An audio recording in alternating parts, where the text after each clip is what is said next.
जानने से पहले दो शब्दों को ध्यान में रखना। कल हमने ज्ञानावरणीय कर्म के बारे में सुना था, यानी ज्ञान गुण, और दूसरी तरफ दूसरा एक और गुण है दर्शन। तो जहाँ ज्ञान होता है वहाँ पर दर्शन होता ही है, इन दोनों का कॉम्बिनेशन। तो इसीलिए हर एक जीवात्मा में ज्ञान और दर्शन ये दोनों रहते हैं, और इन दोनों के विद्यमान रहने के लिए आत्मा का जो गुण होता है इसे उपयोग बोलते हैं। तो उपयोग गुण के अंदर मुख्य रूप से दो भेद होते हैं, ज्ञान और दर्शन। तो ज्ञान यानी विशेष जानकारी। अब सपोज इसको देखते ही आपके मन में सबसे पहले क्या भाव आते हैं, ये क्या है? सामान्य जानकारी। सामान्य जानकारी को क्या कहा? दर्शन। सामान्य जानकारी, इंट्रोडक्शन। फिर इसके बारे में और डिटेल्स आपने जानने की कोशिश की कि ये पार्ट किस लकड़ी का बना हुआ है, कौन सी लकड़ी का है, कब बना हुआ है, कितने टाइम पीरियड तक और चलेगा, इसका ड्यूरेशन, ड्यूरेबिलिटी कितनी है, ये किस लिए काम आता है, कौन कौन यूज कर सकते हैं, कब कब यूज किया जा सकता है, ये सारी जो विशेष जानकारी होती है उसे क्या कहा? ज्ञान। ज्ञान यानी विशेष जानकारी और दर्शन यानी सामान्य जानकारी। अब सामान्य जानकारी प्राप्त करने का जो आत्मा का गुण है, उस गुण के अंदर कोई बाधा उत्पन्न होती है, कोई अड़चन आती है, और वो कर्म जो दर्शन गुण को आच्छादित करता है उसको क्या कहा? दर्शनावरणीय कर्म। याद रह जाएगा, आत्मा के दर्शन गुण को आवृत करने वाला कर्म दर्शनावरणीय कर्म। अब दर्शनावरणीय कर्म को जानने के लिए सबसे पहले हमको मुख्य रूप से इसके जो उदाहरण बताया जाता है, दृष्टांत, राजा और द्वारपाल। अब जैसे कोई एक व्यक्ति है, वो व्यक्ति राजा के दर्शन करना चाहता है, राजा को देखना चाहता है, लेकिन बीच में कौन खड़ा है? द्वारपाल खड़ा है। और अगर द्वारपाल खड़ा है तो वो राजा के दर्शन करने के लिए नहीं देगा, राजा से मिलने नहीं देता है, तो ये द्वारपाल क्या बनता है? अड़चन बनता है, बाधा बनता है। ठीक वैसे ही हमारी आत्मा के दर्शन गुण को, आत्मा के दर्शन, आत्मा का साक्षात्कार करने के लिए या सामान्य जानकारी प्राप्त करने के लिए जो बाधा उत्पन्न कराता है वो कर्म क्या है? दर्शनावरणीय कर्म। तो ये दर्शनावरणीय कर्म द्वारपाल के जैसा एक्ट करता है कि जैसे द्वारपाल रोकता है राजा के दर्शन करने के लिए, वैसे ही दर्शनावरणीय कर्म हमारी आत्मा को दर्शन गुण की ओर आगे बढ़ने के लिए रोकता है। ठीक है। अब दर्शनावरणीय कर्म की उत्तर प्रकृतियां कितनी है? मुख्य रूप से इसकी उत्तर प्रकृतियां 9 है, 9।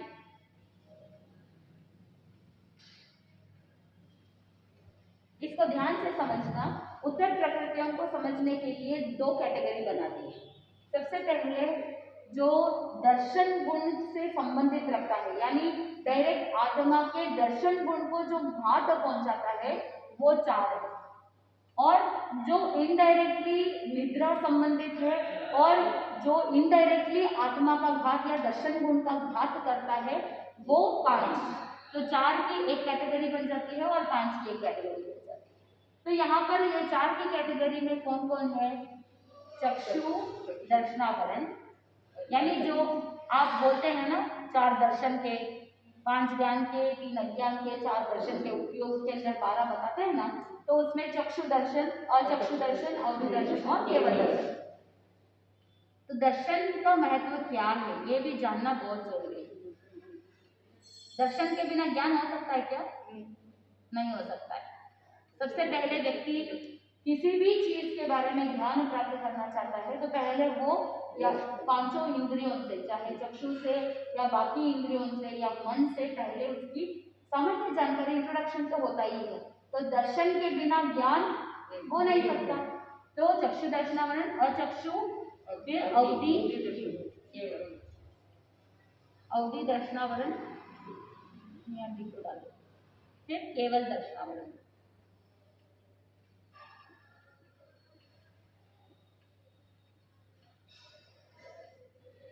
चक्षु दर्शनावरण यानी जो कर्म, जो दर्शनावरणीय कर्म की प्रकृति जिससे चक्षु दर्शन में बाधा उत्पन्न होती है, यानी आंखों से देखने में जो बाधा उत्पन्न होती है। हम ज्ञान प्राप्त करना चाहते हैं तो हम आंखों से देख करके भी हम जानकारी प्राप्त कर सकते हैं। अब आपने देखा इसीलिए आप बोल सकते हो कि ये डस्टर है, नहीं देखते तो नहीं पता चलता। तो चक्षु दर्शन, तो किसी भी चीज की जानकारी प्राप्त करने के लिए चक्षु इंपॉर्टेंट है। लेकिन बहुत सारे ऐसे जीव हैं जिनके ये कर्म उदय के अंदर रहता है, जैसे कि एकेंद्रिय, बेंद्रिय, तेंद्रिय, इनके अंदर चक्षु है ही नहीं। चक्षु दर्शनावरणीय कर्म उदय के अंदर है, इनको चक्षु दर्शन ही नहीं है। और बाकी जिनको चक्षु दर्शनावरण कर्म उदय के अंदर रहते हैं, उनके आंखों के अंदर भी व्यवस्थित क्लैरिटी नहीं रहती, तो चक्षु दर्शनावरण। दूसरा अचक्षु दर्शनावरण, यानी चक्षु इंद्रिया को छोड़ करके बाकी इंद्रिया, बाकी जो 4 इंद्रिया है, श्रोत्रेंद्रिय है, घ्राणेन्द्रिय है, रसनेन्द्रिय, स्पर्शनेन्द्रिय है, तो चक्षु इंद्रिय के अलावा बाकी इंद्रियों के माध्यम से जो सामान्य जानकारी प्राप्त होती है, उसमें जो बाधा उत्पन्न होती है, वो कौन सा कर्म? अचक्षु दर्शनावरण। समझ में आ रहा है? ये चक्षु से संबंध है, आंखों का संबंध है, इसमें बाकी की इंद्रियों का संबंध है। रेस्ट 4 इंद्रिय है ना, बाकी 4 इंद्रियों का संबंध यहाँ आंखों का संबंध है। फिर अवधि दर्शनावरण। अवधि दर्शन क्या करता है कि जो वर्ण, गंध, रस, स्पर्श जिन पदार्थों में रहता है वो रूपी है ना, तो जो ये रूपी पुद्गलों को मर्यादा सहित देखने की कैपेसिटी होती है, उसे अवधि दर्शन कहते हैं। अवधि दर्शन होता है तभी वो मर्यादित रूप से ऊर्ध्वलोक में या अधोलोक में या तिरछे लोक में मर्यादित रूपी पुद्गलों को देख सकते हैं, जान सकते हैं, तो अवधि दर्शन। और जो अवधि दर्शन को बाधा उत्पन्न कराता है या जो अवधि दर्शन को रोकता है, वो अवधि दर्शनावरण।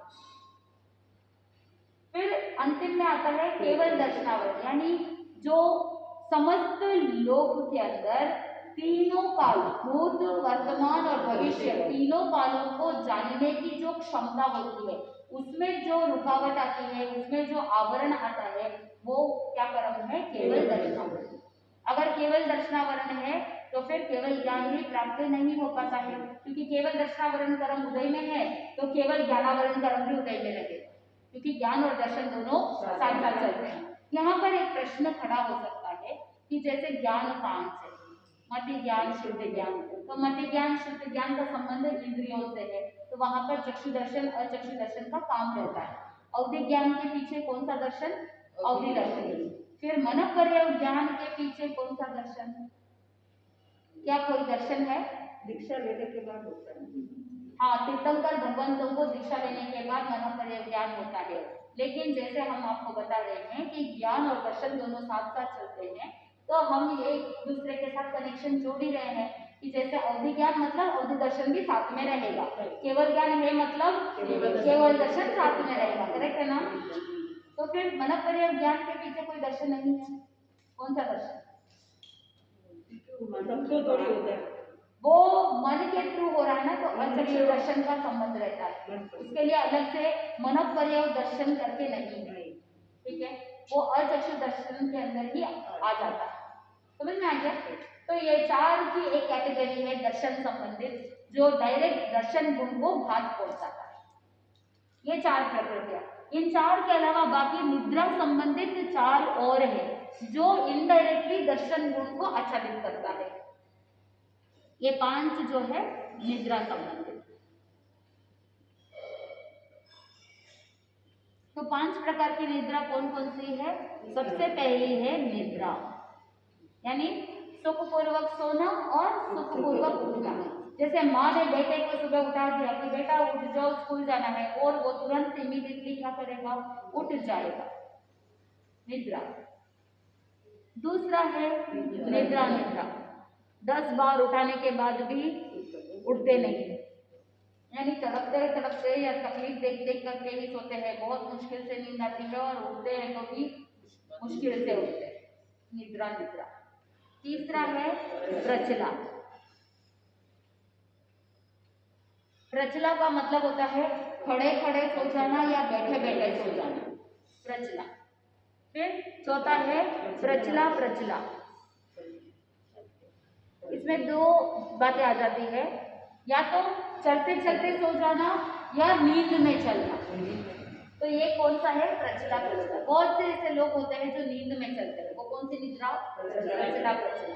अगर आपको नींद बराबर आती है और आप समय पर सुबह फ्रेशनेस के साथ आराम से उठ जाते हैं तो कौन सा? निद्रा। अगर आपको कितनी बार भी आप जैसे जोर जोर से उठाते हैं, बहुत लोगों को आवाज दे दे करके उठाते हैं या जोर जोर से हिला हिला करके उठाते हैं फिर भी नहीं उठते हैं, वो कौन सी निद्रा? निद्रा निद्रा। समझ में आ रहा है? क्लासरूम के अंदर बैठे हैं, आप क्लास में पढ़ाई कर रहे हैं, पढ़ाई करते करते बैठे बैठे ही सो गए, कौन सी निद्रा? प्रचला प्रचला। फिर कोई व्यक्ति नींद में चलता है, रात को नींद में है, नींद में उठ के चलने लग गए, कौन सी निद्रा? प्रचला प्रचला। पांचवा है स्कैनर्दी।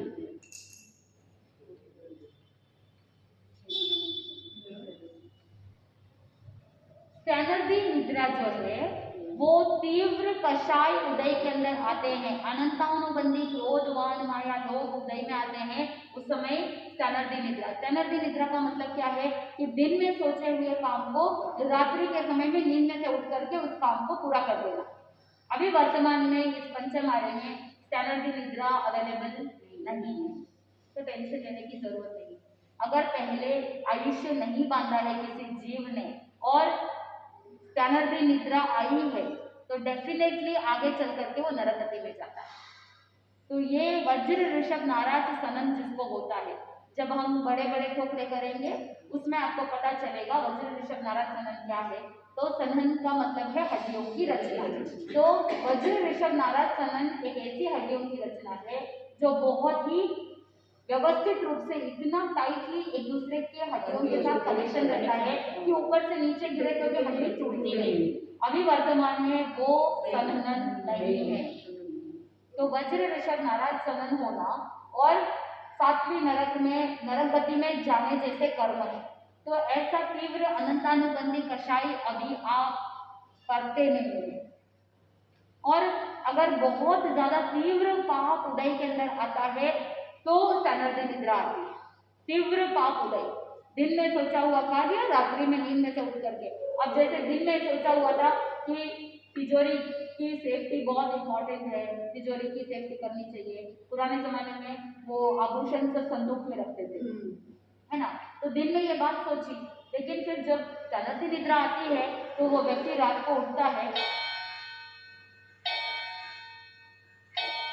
कहते हैं कि ये स्कैनर्दी निद्रा जब आती है ना तो वासुदेव के अंदर जितना बल होता है उसके हाफ 50% वासुदेव जितना बल आ जाता है, यानी हाथी के दांत को उखाड़ करके फेंक सकता है, इतना बल इतनी ताकत आ जाती है जब ये स्कैनर्दी निद्रा आती है। तो उस समय चट्टान के चट्टान उठा करके रख देते।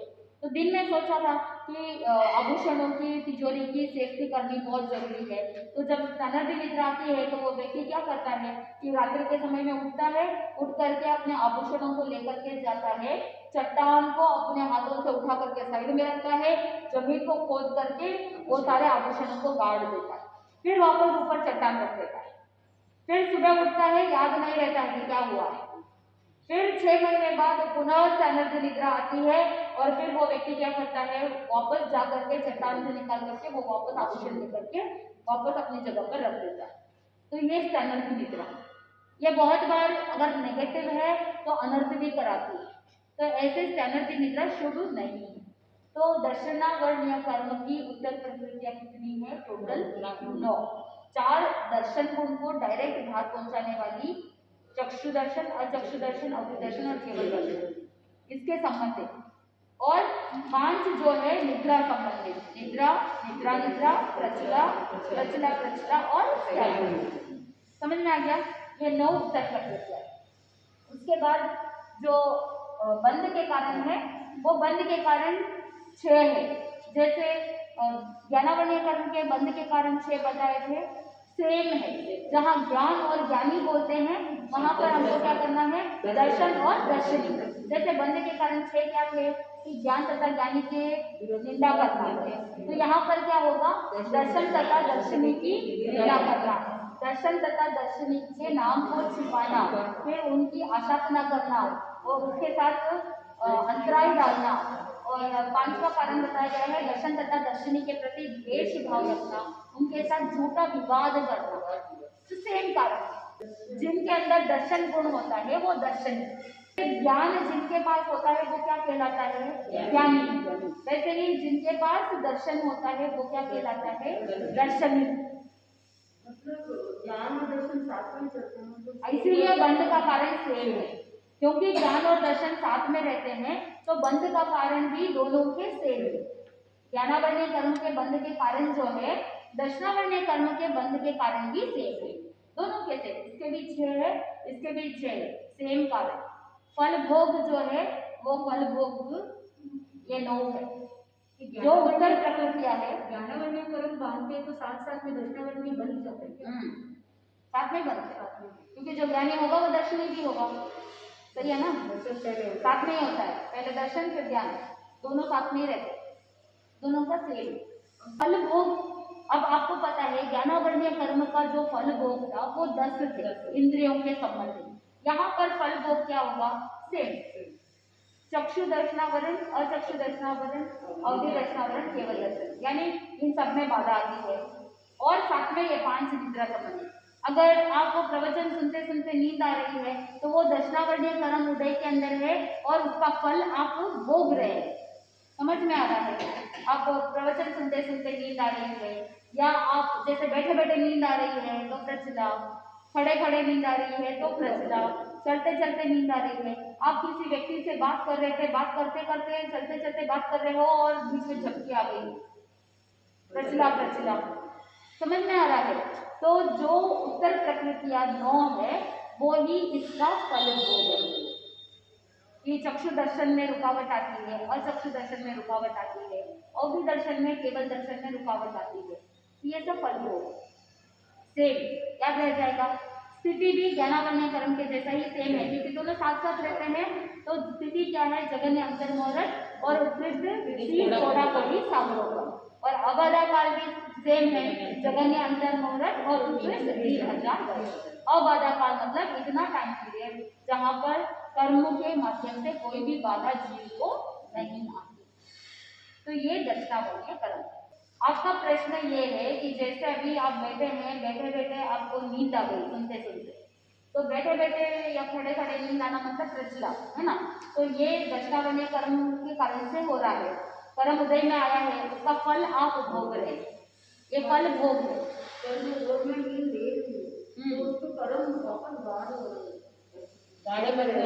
वापस कर्म बंध रहे हैं ऐसा पूछ रहे हैं ना? कर्म वापस कैसे बंधेंगे? भोग रहे हैं। ये तो भोग रहे हैं। कर्म बंद कब होगा? जब आप अगर किसी दर्शनी व्यक्ति को या दर्शन को आप भगवान की वाणी की निंदा कर रहे हैं, या किसी के साथ अवाच्यवाद कर रहे हैं, झूठा विवाद कर रहे हैं, बंध के कारण से बंधेगा। आपको अगर नींद आ रही है तो वो फल भोग है। दोनों में अंतर है। मोहनीय कर्म की स्टोरी डिफरेंट है। जब हम मोहनीय कर्म की ओर आगे बढ़ेंगे ना तो उसकी स्टोरी डिफरेंट है कि वो तो चक्र के जैसा चलता है, उदय में भी आता है और जब फल भोग भोगते हैं, भोगते समय वापस कर्मों का बंधन होता है, तो वो चक्र चलता है। लेकिन यहाँ पर ऐसा नहीं है। यहाँ पर आपको अगर नींद आ गई है बीच में तो उसका फल आप भोग रहे हैं। लेकिन अगर उसके साथ साथ अगर आपकी भावना बंध के कारण के जैसी हो जाती है, अगर आपने किसी को अंतराई दे दी, आपने किसी को दर्शन करने के लिए रोक दिया, अगर किसी को गुरु भगवंतों के दर्शन करने थे, लेकिन आपने क्या कर दिया, आप इस तरह से खड़े हो गए जिसकी वजह से सामने वाले को दर्शन ही नहीं हो रहे, तो बंद होगा, दर्शनावरणीय कर्म का बंद होगा, क्योंकि आपने सामने वाले को दर्शन के लिए बाधा उत्पन्न कराई। जैसे साधु संतों के आशाधना कर दी या उनके नाम को छुपा दिया, तो फिर कर्मों का बंद होगा। लेकिन अगर आपको बैठे बैठे नींद आ गई है, या खड़े खड़े नींद आ गई है, या आप बराबर देख नहीं पा रहे हैं, या दूसरे इंद्रियों से आपको सामान्य जानकारी भी प्राप्त नहीं हो रही है, अब जैसे टच किया, टच करने पर भी महसूस नहीं हो रहा है ना कुछ भी, तो वो क्या है? अचक्षु दर्शनावरण। तो दर्शन और ज्ञान दोनों साथ साथ चलते हैं। जैसे सामायिक में है और आपको नींद आ गई है, और नींद आ गई है और आप मस्त सो रहे हैं, आपने पुरुषार्थ नहीं किया। तो अगर पुरुषार्थ नहीं किया है, इसका मतलब ये हुआ कि दर्शनावरणीय कर्म का जो फल भोग रहे हैं आप, वो जो कर्म उदय के अंदर आए हैं, उस कर्म को क्षय करने के लिए आपने पुरुषार्थ नहीं किया। तो अगर पुरुषार्थ नहीं किया तो दूसरी बात, दूसरा डिसएडवांटेज या नुकसान क्या होगा कि जो जिनवाणी सुननी थी, जो ज्ञान सीखना था, वो सीख नहीं पाए। दैट इज इट, कि जो सीखने का चांस मिल रहा था वो नहीं सीख पाए। वापस दर्शनावरणीय कर्म का बंध नहीं हो रहा है, आपके पुरुषार्थ की कमी है, इसीलिए आपके कर्म उदय के अंदर आए, उस कर्म को आप क्षय नहीं कर पाए। हो सकता था कि आप अगर जिनवाणी सुनते या क्लास में ध्यान दे करके सुनते तो आपको कुछ उपाय मिल जाता कि इस कर्म को क्षय कैसे करना, कैसे हम इन कर्मों से बच सकते हैं, या पुरुषार्थ करके कर्मों के जो इंटेंसिटी है या रस है, उसके रस को हम हल्का कर सकते थे। लेकिन पुरुषार्थ की कमी की वजह से प्रमाद के अंदर चले गए। निद्रा का मतलब क्या है? प्रमाद ही है ना।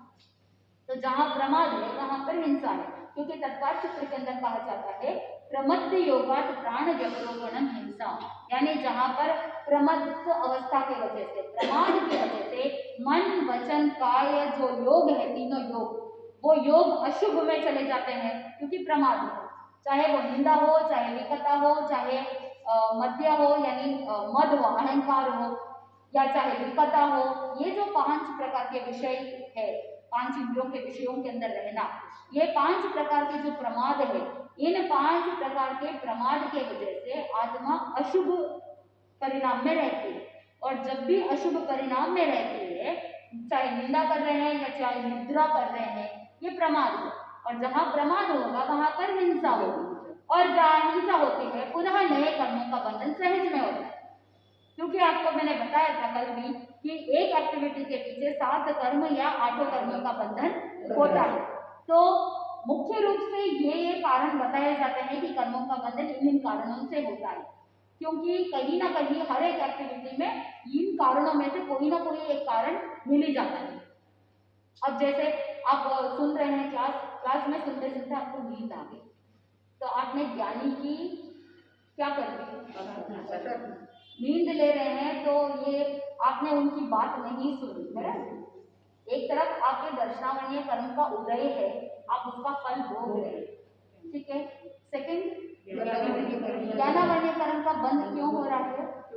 क्योंकि आप ज्ञानी की बात नहीं सुन रहे हैं, उनका डिसरेस्पेक्ट, अशातना हो सकती है, और साथ में आप स्वयं के लिए भी बाधक बन रहे हैं कि आप ज्ञान सीख सकते थे, लेकिन आपके अंतराय कर्म भी साथ में उदय में आते हैं।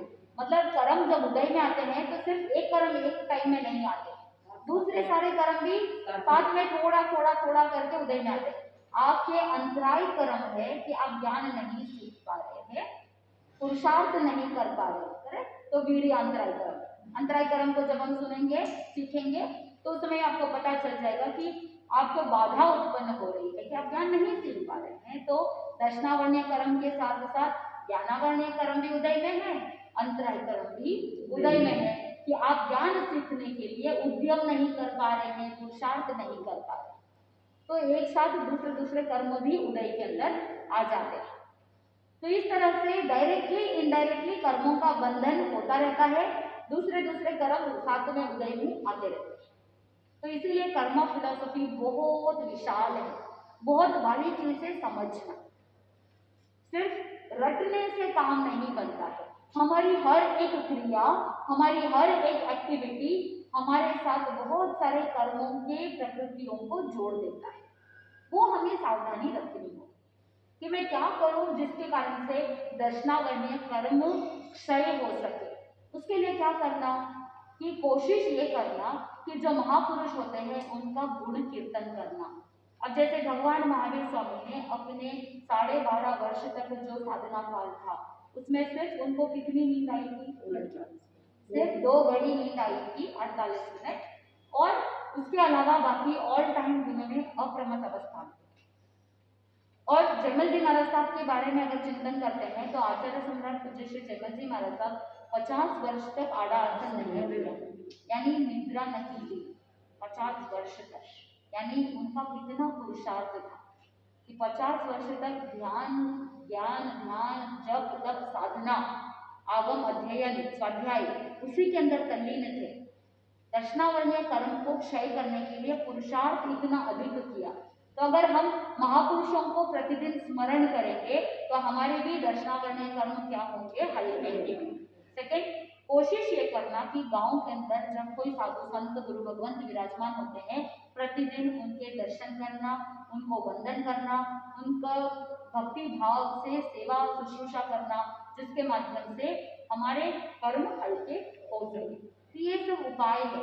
जो जो बंध के कारण है, उन सभी बंध के कारणों को अगर निवारण कर लेते हैं तो प्रॉब्लम सॉल्व हो जाती है। जैसे अंतराय देने से, अवर्णवाद झूठा विवाद करने से या आशातना करने से जो कर्म बंद होते हैं, उन कारणों से दूर रहना, उन कारणों को अवॉइड करना। कोई दर्शन करने के लिए चाहते हैं तो उनको बाधा नहीं उत्पन्न कराना, कोई ज्ञान सीखना चाहते हैं, कोई और कुछ पुरुषार्थ करना चाहते हैं तो उनको अंतराय नहीं। तो ये सारी चीजें अगर ध्यान रखते हैं तो कर्म क्षय हो सकते हैं, कर्म मंद हो सकते हैं। अगर क्षय नहीं हो रहे हैं फिर भी उसकी इंटेंसिटी जो होती है उसको हम कम कर सकते हैं। तो दर्शनावरणीय कर्म का क्षयोक्षम आनंद श्रावक का भी बहुत अच्छा था, इसीलिए श्रावक होने के बावजूद उन्हें अवधि ज्ञान, अवधि दर्शन की प्राप्ति हुई। स्वामी जी, के काम करते वो भी प्रमाद, सांसारिक सभी कार्य करते हैं तो वो प्रमाद ही है। जहाँ पर इंद्रियों का विषय पोषण हो रहा है ना, सांसारिक आपके घर के जितने भी कार्य है उसमें धर्म है या पाप है? क्या है? घर के जितने भी कार्य है वो धर्म है या पाप है? आपने प्रश्न पूछा कि घर के काम करते हैं वो भी प्रमाद है क्या? सिंपल डेफिनेशन है, प्रमाद का मतलब क्या है? जहां पर आत्मा का कोई भला नहीं हो रहा है, आत्मा का लक्ष्य नहीं है, वो प्रमाद। और जहां आत्मा का लक्ष्य है वो अप्रमत्त अवस्था, अप्रमाद। गुरु भगवान स्वाध्याय कर रहे हैं या आप स्वाध्याय कर रहे हैं, क्या है? देखिए, दो अवस्था है, एक प्रमाद बोल सकते हो या प्रमत्त अवस्था बोल सकते हो, दोनों एक ही है। और ये वाला अप्रमत्त, दोनों शब्द मिलते हैं किताबों में। आप ध्यान कर रहे हैं, गुरु भगवान साधना कर रहे हैं, कौन सी अवस्था? प्रमत्त या अप्रमत्त? अप्रमत्त। जिनवाणी श्रवण करा रहे हैं, कौन सी अवस्था? अप्रमत्त अवस्था। आप सामायिक कर रहे हैं, कौन सी अवस्था? अप्रमत्त अवस्था। लेकिन बीच में गॉसिप कर ली, कौन सी अवस्था? प्रमाद। आपने एक दूसरे के बारे में चर्चा करनी चालू कर दी, इकट्ठा की, वो ऐसा है, ये ऐसा है, आपने कमेंट पास किया, कौन सी अवस्था? प्रमत्त अवस्था। तो सांसारिक कार्य जितने भी होते हैं वो क्या है? प्रमत्त अवस्था है, क्योंकि वहां पर आत्मा का पोषण नहीं हो रहा है, तो अप्रमत्त अवस्था नहीं है। गुरु भगवान विहार कर रहे हैं, कौन सी अवस्था? प्रमत्त अवस्था। चल रहे हैं ना, विहार कर रहे हैं, आत्मा का लक्ष्य है क्या वहां पर? नहीं है। जब हम गुणस्थान के बारे में बात करते हैं तो छठा प्रमादी साधु गुणस्थान और सातवां अप्रमादी साधु गुणस्थान, करेक्ट? तो वहां पर साधु ही है, लेकिन छठा गुणस्थान में प्रमत्त अवस्था है जहाँ प्रमाद है। प्रमाद का मतलब क्या है? जहाँ आत्मा का पोषण नहीं हो रहा है, जैसे स्वाध्याय कर रहे हैं, ध्यान कर रहे हैं, साधना कर रहे हैं, अप्रमत्त अवस्था। लेकिन गोचरी के लिए जा रहे हैं, गोचरी कर रहे हैं, विहार कर रहे हैं, वो सब क्या है?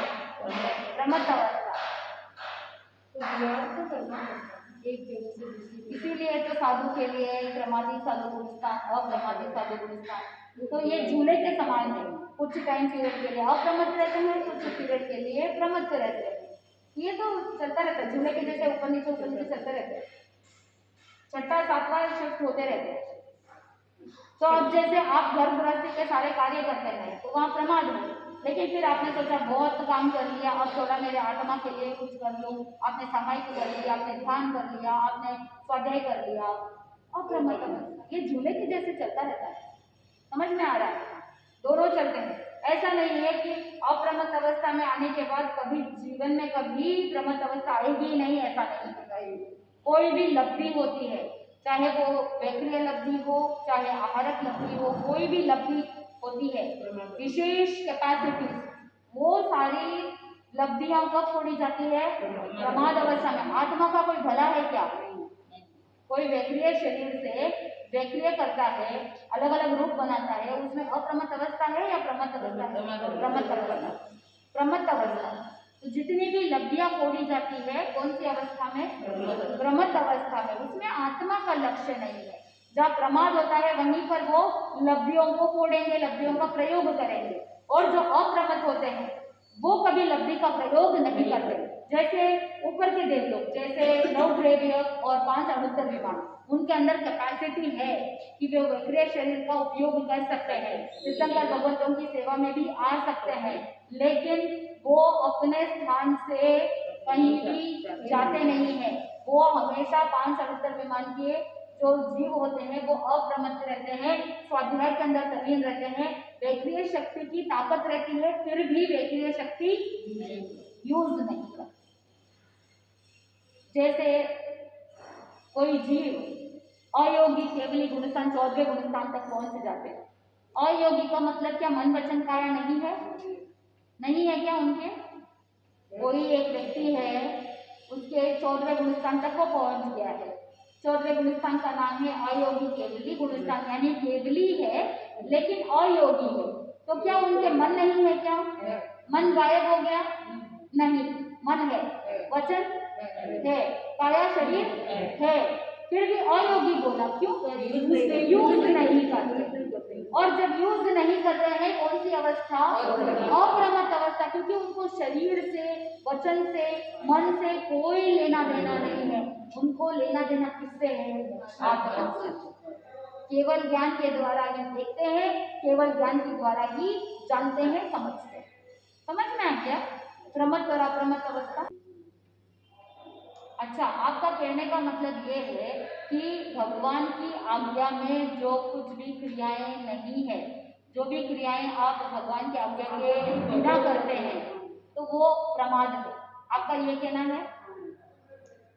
ऐसे भी बोलते हैं ना, प्रमाद को जब डेफिनेशन देते हैं तो क्रिया जो भगवान की आज्ञा में जो भी कर रहा होगा वो अप्रमाद है। जो भगवान की आज्ञा के विरुद्ध या उसके बाहर जो भी काम कर रहे हैं वो सब प्रमाद में आता है। वो तो फिर ऐसा है कि ये डेफिनेशन सभी बाद में अपने प्रज्ञा बुद्धि के अनुसार डेवलप कर सकते हैं।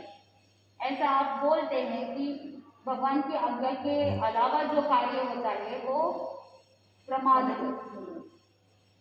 जहाँ हिंसा है वहाँ प्रमाद है, सिंपल। जहाँ भी हिंसा है वहाँ प्रमाद है, और जहाँ हिंसा नहीं है वहाँ अप्रमाद है, सिंपल, बहुत सिंपल। जहाँ हिंसा हो रही है वहाँ प्रमाद है, और जहाँ हिंसा नहीं है वहाँ अप्रमाद है। जहाँ आत्मा का लक्ष्य है वो अप्रमाद है, और जहाँ शरीर का लक्ष्य है वो प्रमाद है। इसीलिए ये डेफिनेशन फिट नहीं होता है, क्योंकि भगवान की आज्ञा तो विहार करने की है, क्योंकि साधु तो रमता भला। साधु अगर एक जगह पर रुक जाए तो जैसे कोई भी पानी होता है, एक जगह पर रुक जाता है तो गंदा हो जाता है, वो पानी यूज करने लायक नहीं रहता। वैसे ही साधु अगर एक जगह पर रुक जाए तो क्या होगा? वहां पर अटैचमेंट आ जाता है, मोह आ जाता है। तो इसीलिए भगवान ने क्या कहा? विहार की आज्ञा प्रदान की। लेकिन वहां पर आत्मा का लक्ष्य है, फिर भी प्रमाद अवस्था है। तो मेरे हिसाब से मेरा जहाँ तक उपयोग लगता है कि भगवान की आज्ञा या भगवान की आज्ञा नहीं है, ऐसा बोल करके हमको डेफिनेशन को कॉम्प्लिकेट नहीं करना चाहिए। हम जो सिंपल तरीके से शब्दों को समझ सकते हैं उसे कॉम्प्लेक्स नहीं करना चाहिए। इसमें आज्ञा और अनाज्ञा का कोई संबंध नहीं होना चाहिए, नहीं होना चाहिए। बाकी जैसे केवली भगवान जानते हैं, तत्व केवली गम्य है। मेरे हिसाब से जहाँ तक मेरा उपयोग लगता है, मेरे हिसाब से तो भगवान की आज्ञा और अनाज्ञा का संबंध नहीं रखना चाहिए। क्योंकि अगर जैसे आहार परिचर्या है तो उत्तराधीन सूत्र के अंदर आता है कि पहले प्रहर में स्वाध्याय करो, दूसरे प्रहर में गोचरी, तीसरे प्रहर में ध्यान, चौथे प्रहर में है ना, चौथे प्रहर में पुनः स्वाध्याय। तो इस तरह से पूरी दिनचर्या होती थी। तो वहां पर गोचरी परिचर्या के बारे में बताया है, शेड्यूल है साधु संतों का, लेकिन फिर भी वो प्रमत्त अवस्था है। तो इसीलिए गुरु की आज्ञा या भगवान की आज्ञा के रिलेटेड इसको कनेक्ट करना मेरे हिसाब से उचित नहीं लगता। वो विहार करने का मतलब क्या है? प्रमाद है। तो साधु, प्रमादी साधु और अप्रमादी साधु, ये छठा और सातवां गुणस्थान झूले के जैसे चलता रहता है। सुबह सातवें गुणस्थान में हो सकते हैं, वापस दोपहर में विहार किया तो छठे में आ सकते हैं, फिर उन्होंने स्वाध्याय किया तो सातवें में जा सकते हैं। तो छठा सातवां, जैसे पेंडुलम है घड़ी की, तो पेंडुलम क्या करता है? इधर से उधर, उधर से इधर। तो वैसे ही प्रमाद और अप्रमाद ये दोनों झूले के समान है, पेंडुलम के जैसे इधर से उधर, उधर से इधर चलता रहता है। उसमें कहीं भी आप ऐसे डेसिग्नेट नहीं कर सकते हो कि इतने टाइम पीरियड के लिए ये रहेगा, उसके बाद ऐसा रहेगा, ऐसा नहीं है। ये सब परिणाम है, भाव है, समय समय पर बदलते रहता है, हर पल हर क्षण बदलता है, कोई थर्मोमीटर नहीं है।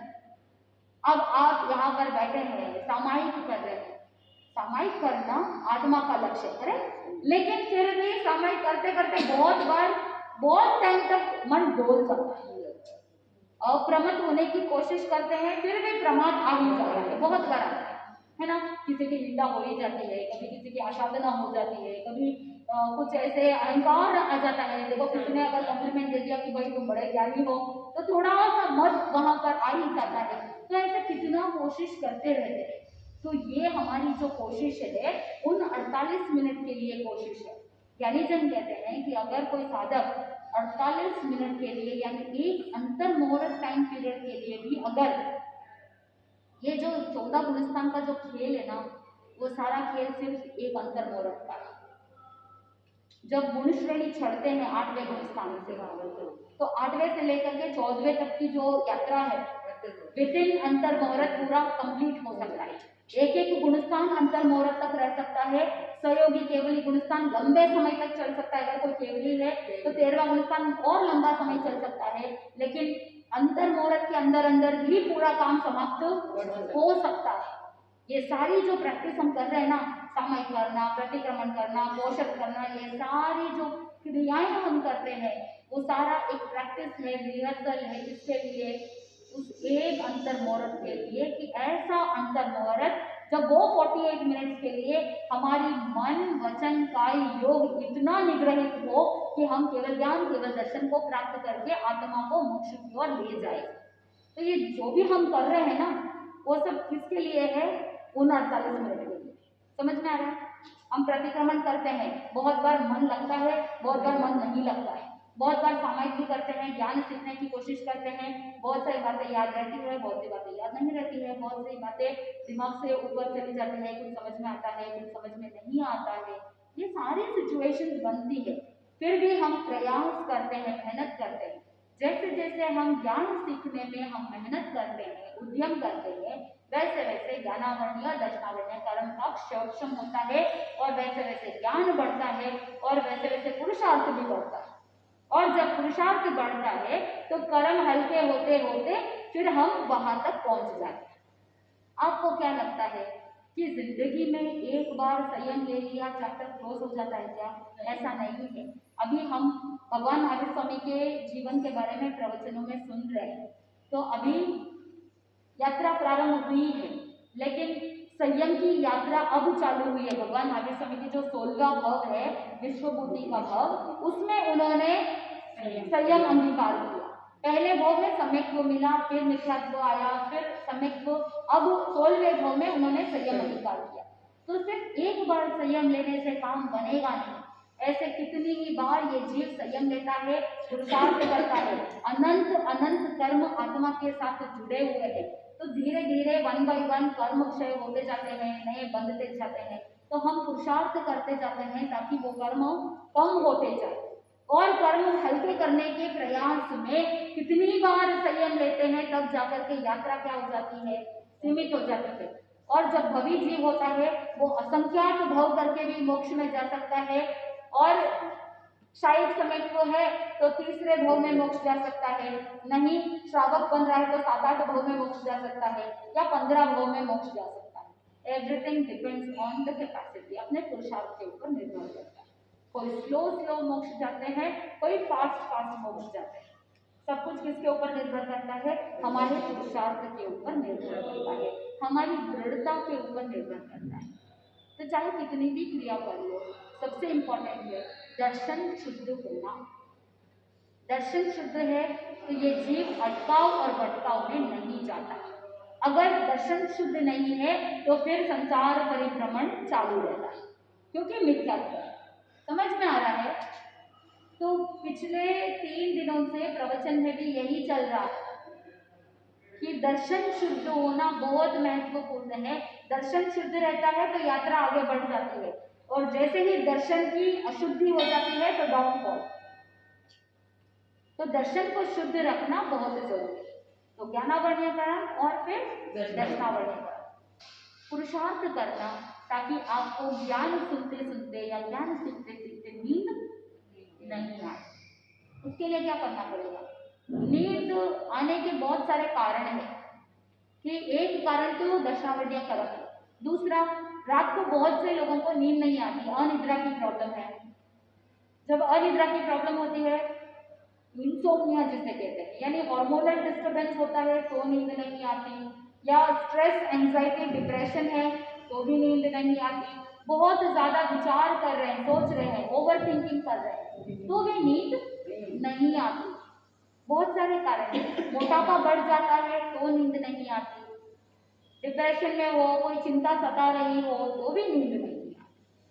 और जब धर्म स्थान में आते हैं उस समय जिनवाणी सुनते हैं तो लगता है कि नींद आ रही है। क्यों? क्योंकि एक तो दर्शनावरणीयकरण उदय में हो सकता है इसलिए नींद आ रही है, दूसरा कारण कि यहाँ पर शांत वातावरण है, कोई टेंशन नहीं, घर में रहते हैं, 100 काम याद आते हैं, दिमाग चलता रहता है, क्लॉक की जैसे 24 आवर्स चलता रहता है, इसलिए वहाँ नींद नहीं आती। धर्म स्थान में आके आपको शांति की अनुभूति होती है। ऐसा लगता है कि स्वामी जी या गुरु भगवान कोई बोल रहे हैं तो लगता है कि लोरी सुना रहे हैं, तो बहुत पीस महसूस होता है कि नींद आ जाती है। ये कारण है, शरीर के कारण से भी कर्म उदय के अंदर आते हैं। द्रव्य, क्षेत्र, काल और भाव किसी भी निमित्त से कर्म उदय के अंदर आ सकते हैं। समझ में आ रहा है? तो अगर नींद आ रही है तो उसके लिए आपको बहुत सारे फैक्टर्स के ऊपर काम करना पड़ेगा। एक दर्शनावरणीयकरण को हल्का करने के लिए पुरुषार्थ करना पड़ेगा। दूसरा, आपको ध्यान रखना चाहिए कि आपकी जो स्लीप साइकिल है, नींद की जो साइकिल है, टाइम से सोते हैं तो टाइम से नींद खुल जाती है, लेकिन आप रात को 12 बजे 1 बजे, यानी जिस समय हमारे पीनियल ग्रंथि से जो मेलेटोनिन जो स्राव निकलता है, हार्मोन निकलता है, वो रात्रि के समय में ही निकलता है और वो रहता है तो नींद अच्छे से आ जाती है।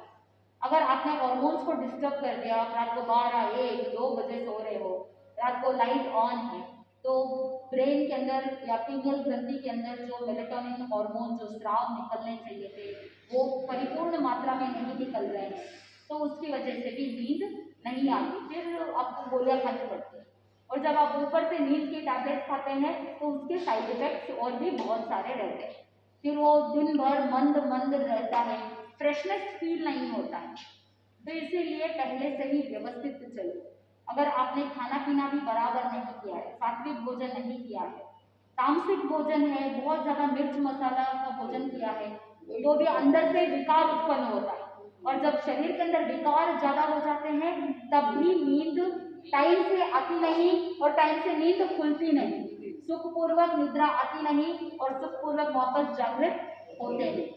तो ये सारे कारण, तो इसीलिए आपको इन सभी कारणों को जान करके ये कर्म रिलेटेड जो बंध के कारण आगम के अंदर बताए हैं वो भी है, उसके अलावा भी और भी बहुत सारे फैक्टर्स हैं जिसके वजह से नींद आ सकती है। यानी उन सभी कारणों से कर्म उदय के अंदर आ सकता है, एक निमित्त बनता है कि आपने खाने पीने का ध्यान नहीं रखा। बहुत से लोगों को भूखे रहते हैं तो नींद नहीं आती, बहुत से लोगों को भूखे रह करके नींद आ जाती है, और बहुत से लोगों को बहुत ज़्यादा भोजन करते हैं, बहुत खाना खा लिया तो प्रमाद आता है, क्योंकि आलस आता है, नींद आती है। तो इसीलिए ज्ञानी जन ने कहा उनोदरी तप करना, भूख से कम भोजन करना, तभी एक्टिव रहते हैं। जापान के अंदर लोग अपने पेट को सिर्फ 50% भरते हैं, यानी आधा खाना ही खाते हैं, ताकि वो एक्टिव रहे, दिन भर एक्टिव रहते हैं, काम करते हैं, कम भोजन करते हैं, भूख से कम खाना खाते हैं। भगवान महावीर स्वामी पहले से कह रहे हैं कि भाई फूलोदरी तक करो, भूख से कम खाओ, ताकि आपको आलस्य, नींद, प्रमाद नहीं आए और भोजन के निमित्त से दर्शनावरणीय कर्म उदय के अंदर नहीं आए। ये सारे फैक्टर्स हैं, तो इन सभी फैक्टर्स के ऊपर काम करेंगे तो हम ज्ञानावरणीय और दर्शनावरणीय कर्म से छुटकारा प्राप्त कर सकते हैं। डेली गुरु भगवंतों को याद करके, तीर्थंकर भगवंतों को याद करके वंदना करने का प्रयास जरूर करना चाहिए। नियम रखेगा कि पूर्व या उत्तर दिशा में डेली कम से कम 3 वंदना तो करनी चाहिए। तीर्थंकर भगवंतों को याद करके, गुरु भगवंतों को याद करके हमको क्या करना चाहिए, 3 बार त्रिकुटों के पाठ से पूर्व या उत्तर दिशा में वंदन करना चाहिए। और अगर आपके गांव के अंदर साधु संत विराजमान हो तो प्रतिदिन उनके दर्शन करके वंदन करने का लक्ष्य तो रखना चाहिए, जिससे गुणों के कीर्तन करने से या उनकी भक्ति करने से, उनकी सेवा करने से हमारे भी वो गुण भीतर से प्रकट हो जाए। Being with the winner makes you a delight. अगर आप पुण्यवान जीव के साथ रहेंगे तो आपकी पुण्यवानी बढ़ जाएगी, पापी व्यक्ति के साथ रहेंगे तो पाप बढ़ेगा, पाप कर्म उदय के अंदर आएंगे, क्योंकि वो निमित्त बन रहा है। तो इसलिए आपको स्वयं को चिंतन करना चाहिए कि ज्ञानी की संगत में रहना, दर्शनी के संगत में रहना। तो अगर ज्ञानी के संगत में रहेंगे, ज्ञानी के साथ रहेंगे, तो उनकी पुण्यवानी की वजह से हमारा भी पुण्य बढ़ जाए। समझ में आ रहा है? बहुत सिंपल है, थोड़ा थोड़ा प्रैक्टिकल अपनी लाइफ में इन सभी कर्म के बारे में हम जो सीखते हैं वो प्रैक्टिकली अपनी लाइफ में अप्लाई करने का स्टार्ट करो। कि मैं क्या क्या छोटे छोटे कदम उठाने हैं, है ना। एक छोटा सा स्टेप, रोज पूर्व या उत्तर दिशा में 3 बार वंदन करना है, कर सकते हैं, कर सकते हैं, कर सकते हैं। मन में प्रेयर कर सकते हैं कि देखो महापुरुष उन्होंने अपने कर्मों को क्षय करने के लिए कितना पुरुषार्थ किया, क्यों ना मैं भी थोड़ा थोड़ा पुरुषार्थ करना स्टार्ट करूं। ऐसा हम चिंतन कर सकते हैं। हमारे चिंतन को बदलना है, जैसे ही हमारी भावना बदलेगी हमारी एक्टिविटीज भी अपने आप बदलती जाएगी, क्योंकि हमारी जैसी सोच होती है हम वैसा बन जाते हैं। Thoughts become things. तो हमारी सोच हमारे लिए वस्तु बन जाती है। तो इसलिए हम अगर विवेक रखेंगे, विवेक नेत्र खुला हुआ रहेगा, तो हम कर्मों से छुटकारा प्राप्त कर सकते हैं। आज इतना ही रखते हैं। सेवा करते हैं, सेवा।